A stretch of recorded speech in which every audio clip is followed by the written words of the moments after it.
ಭಕ್ತಿಪೂರ್ಣ ನಮ್ಮ ದೈವ ಚಾನೆಲ್ಗೆ ಮರಳಿ ಸ್ವಾಗತ ಸುಸ್ವಾಗತ. ನಿಮ್ಮ ದಿನವನ್ನು ಸುಮಧುರಗೊಳಿಸಲು ನಮ್ಮ ದೈವ ಚಾನೆಲ್ ಸಬ್ಸ್ಕ್ರೈಬ್ ಮಾಡಿಕೊಳ್ಳಿ.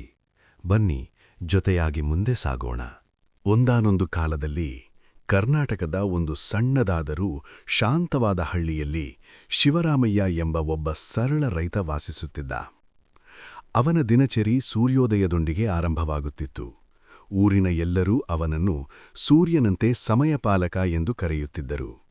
ಸೂರ್ಯದೇವರ ಮೇಲೆ ಅಪಾರ ಭಕ್ತಿಯಿದ್ದ ಶಿವರಾಮಯ್ಯ ಪ್ರತಿದಿನ ಬೆಳಗ್ಗೆ ಸೂರ್ಯನಿಗೆ ಅರ್ಘ್ಯ ಅರ್ಪಿಸಿ, ನನ್ನ ಕರ್ತವ್ಯದಿಂದ ನಾನು ಎಂದೂ ತಪ್ಪಬಾರದು ಎಂದು ಪ್ರಾರ್ಥಿಸುತ್ತಿದ್ದ.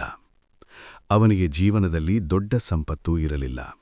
ಆದರೆ ಕರ್ತವ್ಯ ಪ್ರಜ್ಞೆ, ಶ್ರಮ ಮತ್ತು ಸತ್ಯನಿಷ್ಠೆ ಅವನ ನಿಜವಾದ ಸಂಪತ್ತುಗಳಾಗಿದ್ದವು. ಶಿವರಾಮಯ್ಯನ ಕುಟುಂಬ ಸಣ್ಣದಾದರೂ ಮೌಲ್ಯಗಳಲ್ಲಿ ಶ್ರೀಮಂತವಾಗಿತ್ತು. ಪತ್ನಿ ಗೌರಮ್ಮ ಗೃಹಿಣಿಯಾಗಿದ್ದರೂ ಕುಟುಂಬದ ಆತ್ಮವಾಗಿದ್ದಳು. ಸೂರ್ಯ ಎಲ್ಲರಿಗೂ ಸಮವಾಗಿ ಬೆಳಕು ಕೊಡುತ್ತಾನೆ, ಹಾಗೆ ನಾವು ಮನೆಯಲ್ಲೂ ಎಲ್ಲರಿಗೂ ಸಮಾನ ಪ್ರೀತಿ ಕೊಡಬೇಕು ಎಂಬುದನ್ನು ಅವಳು ಮಕ್ಕಳಿಗೆ ಪದೇ ಪದೇ ಹೇಳುತ್ತಿದ್ದಳು. ರಘು ಬಾಲ್ಯದಿಂದಲೇ ತಂದೆಯನ್ನು ಗಮನಿಸುತ್ತಾ ಬೆಳೆದ. ಮಳೆ, ಬಿಸಿಲು, ಚಳಿ ಯಾವುದನ್ನೂ ಲೆಕ್ಕಿಸದೆ ಹೊಲಕ್ಕೆ ಹೋಗುವ ತಂದೆಯ ಶ್ರಮ ಅವನ ಮನಸ್ಸಿನಲ್ಲಿ ಆಳವಾದ ಗುರುತು ಮೂಡಿಸಿತು. ಆದರೆ ರಘುವಿಗೆ ವಿದ್ಯಾಭ್ಯಾಸದ ಮೇಲೆ ಹೆಚ್ಚಿನ ಆಸಕ್ತಿ. ಹಳ್ಳಿಯಿಂದ ಪಟ್ಟಣಕ್ಕೆ ಹೋಗಿ ಓದಬೇಕು, ದೊಡ್ಡ ಕೆಲಸ ಮಾಡಬೇಕು ಎಂಬ ಕನಸು ಅವನಿಗಿತ್ತು. ಒಂದು ದಿನ ಅವನು ಧೈರ್ಯ ಮಾಡಿ ತಂದೆಗೆ ತನ್ನ ಆಸೆಯನ್ನು ಹೇಳಿದ. ಶಿವರಾಮಯ್ಯ ಸೂರ್ಯನತ್ತ ನೋಡುವಂತೆ ಮಗನತ್ತ ನೋಡಿದ. ಮಗನೇ, ಕನಸು ಕಾಣುವುದು ತಪ್ಪಲ್ಲ, ಆದರೆ ಕರ್ತವ್ಯ ಮರೆತರೆ ಸೂರ್ಯನ ಬೆಳಕು ಕೂಡ ಕತ್ತಲೆಯಾಗುತ್ತದೆ ಎಂದು ಹೇಳಿದ. ಅದೇ ಸಮಯದಲ್ಲಿ ಸೀತಾ ಮನೆಯ ಜವಾಬ್ದಾರಿಯನ್ನು ಅರ್ಥಮಾಡಿಕೊಂಡ ಹುಡುಗಿಯಾಗಿದ್ದಳು. ತಾಯಿಗೆ ಸಹಾಯ ಮಾಡುವುದು, ಅಣ್ಣನ ಓದಿಗೆ ಸಹಕಾರ ನೀಡುವುದು, ಇದು ಅವಳಿಗೆ ತನ್ನ ಕರ್ತವ್ಯವೆಂದು ಅನಿಸಿತ್ತು. ಅವಳು ಪ್ರತಿದಿನ ಸೂರ್ಯೋದಯವನ್ನು ನೋಡುತ್ತಾ, ಸೂರ್ಯದೇವರಂತೆ ನಾನು ನನ್ನ ಕುಟುಂಬಕ್ಕೆ ಬೆಳಕಾಗಬೇಕು ಎಂದು ಮನಸ್ಸಲ್ಲಿ ಪ್ರತಿಜ್ಞೆ ಮಾಡಿಕೊಳ್ಳುತ್ತಿದ್ದಳು. ಒಂದು ವರ್ಷ ಭೀಕರ ಬರ ಬಂತು. ಬೆಳೆ ಸಂಪೂರ್ಣವಾಗಿ ನಾಶವಾಯಿತು. ಊರಿನ ಹಲವರು ಹತಾಶೆಯಿಂದ ಊರು ಬಿಡಲು ತಯಾರಾದರು. ಆದರೆ ಶಿವರಾಮಯ್ಯ ಮಾತ್ರ ತನ್ನ ಹೊಲ ಬಿಟ್ಟು ಹೋಗಲಿಲ್ಲ. ಸೂರ್ಯ ಒಂದು ದಿನವೂ ತನ್ನ ಕರ್ತವ್ಯವನ್ನು ಬಿಟ್ಟಿಲ್ಲ. ಹಾಗಿರುವಾಗ ನಾನು ನನ್ನ ಭೂಮಿಯನ್ನು ಬಿಟ್ಟು ಹೇಗೆ ಹೋಗಲಿ ಎಂದು ಹೇಳಿ ಮತ್ತೆ ಹೊಲಕ್ಕೆ ಹೋಗುತ್ತಿದ್ದ. ಆ ಸಮಯದಲ್ಲಿ ಕುಟುಂಬದ ಬೆಂಬಲವೇ ಅವನಿಗೆ ಶಕ್ತಿ ನೀಡಿತು. ಗೌರಮ್ಮ ಕಡಿಮೆ ಆಹಾರದಲ್ಲೂ ಕುಟುಂಬವನ್ನು ಸಂಭಾಳಿಸಿದಳು. ಮಕ್ಕಳಿಗೆ ಧೈರ್ಯ ತುಂಬಿದಳು. ಬರದ ನಡುವೆಯೇ ರಘುವಿಗೆ ಪಟ್ಟಣದ ಕಾಲೇಜಿನಲ್ಲಿ ಪ್ರವೇಶ ಸಿಕ್ಕಿತು. ಆದರೆ ಹಣದ ಕೊರತೆ ದೊಡ್ಡ ಸಮಸ್ಯೆಯಾಗಿತ್ತು. ರಘು ತನ್ನ ಓದನ್ನು ಬಿಟ್ಟು ಕೆಲಸ ಮಾಡಲು ತೀರ್ಮಾನಿಸಿದ. ಆದರೆ ಶಿವರಾಮಯ್ಯ ಅದನ್ನು ಒಪ್ಪಿಲಿಲ್ಲ. ನನ್ನ ಕರ್ತವ್ಯ ನಿನ್ನನ್ನು ಓದಿಸುವುದು, ನಿನ್ನ ಕರ್ತವ್ಯ ಓದಿ ಸಮಾಜಕ್ಕೆ ಬೆಳಕಾಗುವುದು ಎಂದು ಕಣ್ಣೀರಿನಿಂದ ಹೇಳಿದ.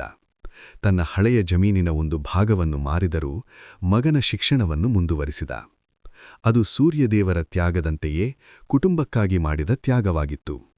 ಕಾಲ ಕಳೆದಂತೆ ರಘು ವಿದ್ಯಾವಂತನಾಗಿ ಉತ್ತಮ ಉದ್ಯೋಗ ಪಡೆದುಕೊಂಡ.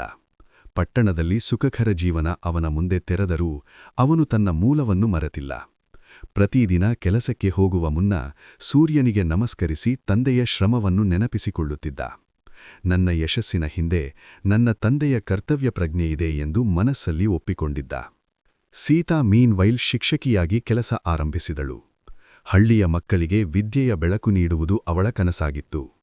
ಸೂರ್ಯದೇವರು ಎಲ್ಲರಿಗೂ ಸಮವಾಗಿ ಬೆಳಕು ನೀಡುತ್ತಾನೆ, ಹಾಗೆಯೇ ಶಿಕ್ಷಣವೂ ಎಲ್ಲರಿಗೂ ತಲುಪಬೇಕು ಎಂದು ಅವಳು ನಂಬುತ್ತಿದ್ದಳು. ಅವಳ ಸೇವೆಯಿಂದ ಊರಿನ ಮಕ್ಕಳ ಜೀವನವೇ ಬದಲಾಗತೊಡಗಿತು.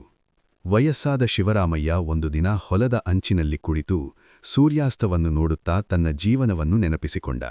ಕಷ್ಟ, ತ್ಯಾಗ, ಕರ್ತವ್ಯ, ಕುಟುಂಬ ಎಲ್ಲವೂ ಅವನ ಕಣ್ಣ ಮುಂದೆ ಹಾದು ಹೋದವು. ನಾನು ಸೂರ್ಯನಂತೆ ಪ್ರತಿದಿನ ನನ್ನ ಕರ್ತವ್ಯವನ್ನು ಮಾಡಿದ್ದೇನೆ, ಅದೇ ನನ್ನ ಜೀವನದ ಸಾರ್ಥಕತೆ ಎಂದು ಮನಸ್ಸಲ್ಲಿ ಸಂತೋಷಪಟ್ಟ. ಅವನ ಅಂತಿಮ ದಿನಗಳಲ್ಲಿ ರಘು ಮತ್ತು ಸೀತಾ ತಂದೆಯ ಪಕ್ಕದಲ್ಲೇ ಇದ್ದರು. ಶಿವರಾಮಯ್ಯ ನಿಧಾನವಾಗಿ ಹೇಳಿದರು, ಸೂರ್ಯ ಉದಯಿಸುತ್ತಾನೆ, ಅಸ್ತಮಿಸುತ್ತಾನೆ, ಆದರೆ ಅವನ ಕರ್ತವ್ಯ ಎಂದಿಗೂ ನಿಲ್ಲುವುದಿಲ್ಲ. ನಿಮ್ಮ ಜೀವನದಲ್ಲೂ ಹಾಗೆಯೇ ಇರಲಿ. ಕುಟುಂಬ ಮತ್ತು ಸಮಾಜಕ್ಕೆ ಬೆಳಕಿಸಿ.